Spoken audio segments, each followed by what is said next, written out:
Middle market companies kicked off 2017 with record performance on both the top line and in job creation.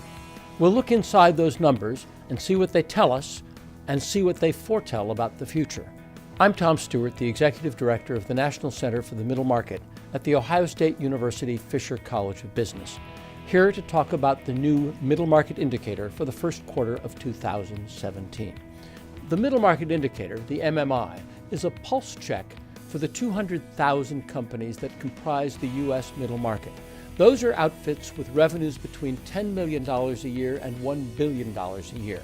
They represent the middle third of the private sector. There's about a third of private sector GDP that comes from companies that are smaller, another third that comes from companies that are larger, and this 200,000 companies provide the middle third.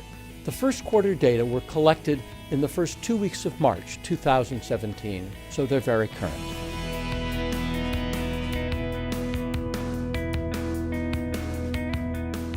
Let's start with revenue growth. The middle market started 2017 on a high note with year-over-year revenue growth of 9.2%. That's a remarkable number. To put it in context, it's 3 percentage points higher than the growth we saw in the year-ago period. In other words, mid-sized companies grew half again faster in the 12 months just ended than they did in the 12 months from the year before. It's the highest growth rate we've ever seen. As we saw last quarter, within the middle market, it was the group that we call the upper middle market, the largest group with revenues between $100 million and $1 billion a year, that led the way in revenue growth. They grew, on average, 11.9%. Frankly, those numbers surprised us. After all, GDP grew a little less than 2% over the last 12 months, so how could middle market revenue jump so much? We looked into the numbers, and here's what we figured out. The first is the impact of mergers and acquisitions. Think about it. If a company buys another company, its revenue and its employment are going to grow, even if its performance in terms of profitability, in terms of percentage, doesn't change. A $100 million company that buys a $20 million company becomes a $120 million company at 20% growth rate. It might not be more profitable in percentage terms, but it will be a bigger company. Historically, M&A in the middle market has been muted, but we saw a lot more deal making in the last 12 months. Specifically, the number of middle market companies that said they made an acquisition of some kind in 2017 increased from 19% to 25%, an increase of nearly a third. And that group in the largest cohort of the middle market were the most aggressive acquirers. So that's explanation number one and the most important one. If you look at companies that made an acquisition versus companies that did not, companies that made an acquisition grew on average 15%, whereas the non-acquirers grew 7.5%. Still a very strong number, however.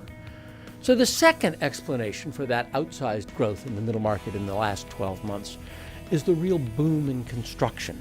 Construction companies grew on the top line by 20%, aided in part by a mild winter, which extended the building season all the way through the year. They too topped off their growth with a considerable amount of acquisition. And we also saw many construction companies that moved into new geographic markets, which they often did by acquiring another company that was already operating in that market. And the third explanation for that strong top-line growth in the middle market is simply that a lot of companies did awfully well. They say that a rising tide lifts all boats, and this long economic expansion that we've seen has done exactly that in the middle market. Notably, only 5% of middle market companies said that their performance deteriorated in the last 12 months. 25% said it remained the same, and 75% said it was improved.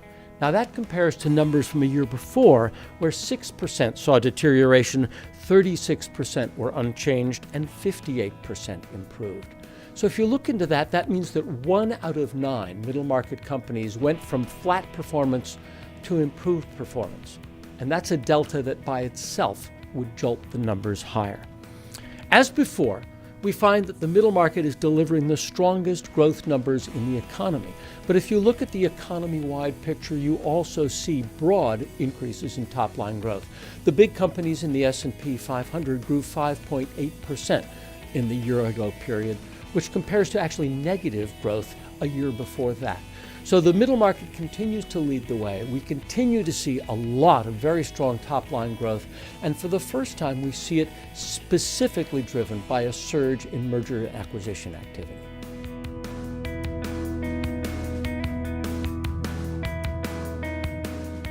Job increases are running in parallel with revenue increases in the middle market.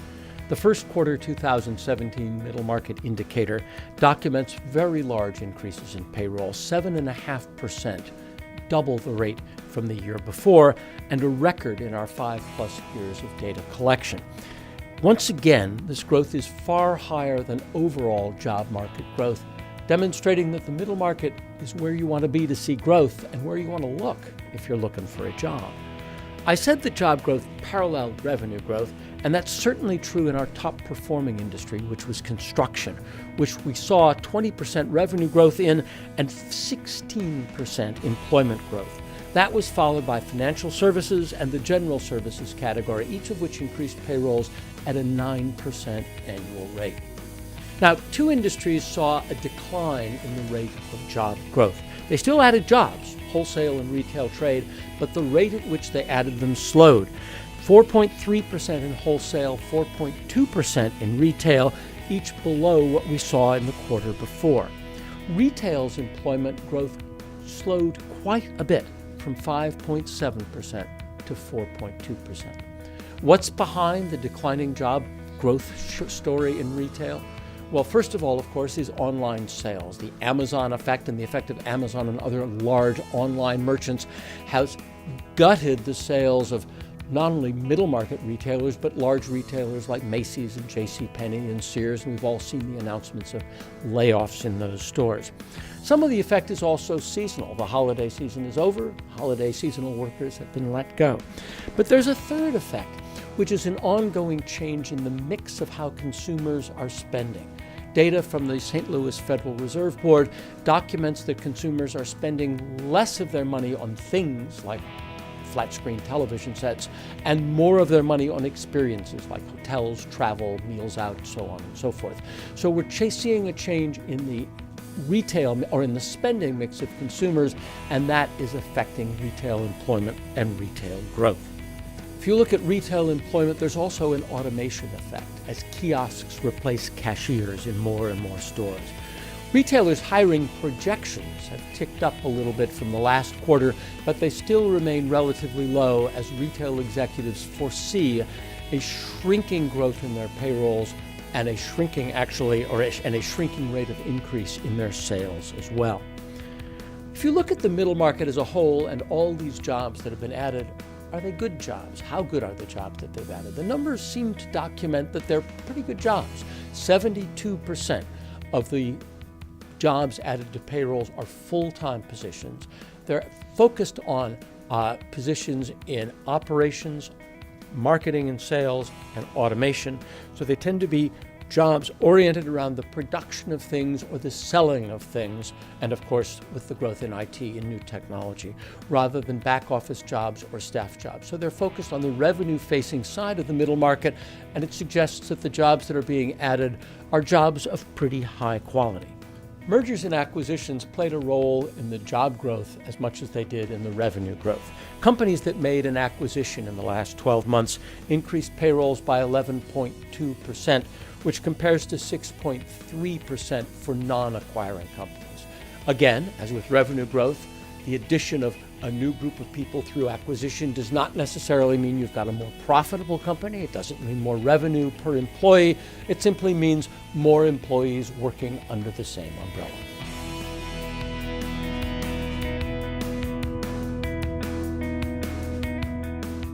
With record gains in revenue, big increases in payrolls, it's not surprising that middle market companies are looking forward to the future with a great deal of confidence.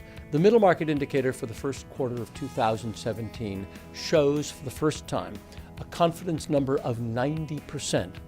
That's the number of middle market executives who express high confidence in the U.S. national economy. That's the first time we've seen a 90% figure. It's also the first time that we've seen the national confidence figures higher than the confidence figures in the local economy, which have traditionally led the way for middle market executives. Now, those aren't shabby. They're at 88%, just a couple of ticks below the national confidence figures, but it's the first time that we've actually seen the national figure higher.